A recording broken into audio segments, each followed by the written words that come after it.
কল্যাণীতে ফের জুয়া ও সাট্টা বিরোধী পুলিশের অভিযান, আটক ৫।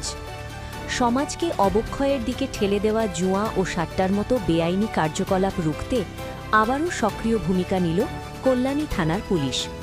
রানাঘাট পুলিশ জেলার অন্তর্গত কল্যাণী থানা এলাকায় ধারাবাহিকভাবে এই ধরনের অবৈধ কারবারের বিরুদ্ধে অভিযান চালিয়ে আসছে পুলিশ প্রশাসন।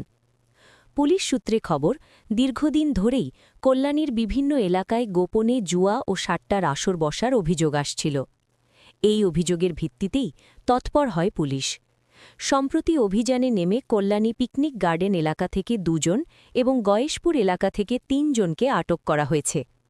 পিকনিক গার্ডেন এলাকা থেকে আটক শিবাজি মণ্ডল ও দীপঙ্কর দাস।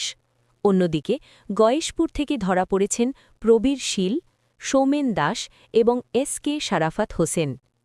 আটক ব্যক্তিদের কাছ থেকে নগদ অর্থ, জুয়া ও সাট্টা খেলার বিভিন্ন সরঞ্জাম এবং কিছু নথিপত্র উদ্ধার হয়েছে বলে পুলিশ জানিয়েছে। জানা গেছে, পুরো অভিযানের নেতৃত্ব দেন কল্যাণী থানার এএসআই রাজকুমার বিশ্বাস।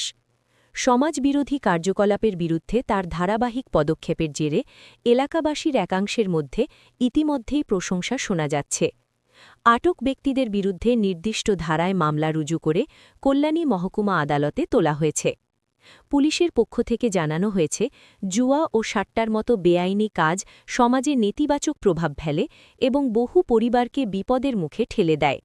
তাই এই ধরনের কারবারের খবর পেলে সাধারণ মানুষকে পুলিশের সঙ্গে যোগাযোগ করার আবেদন জানানো হয়েছে।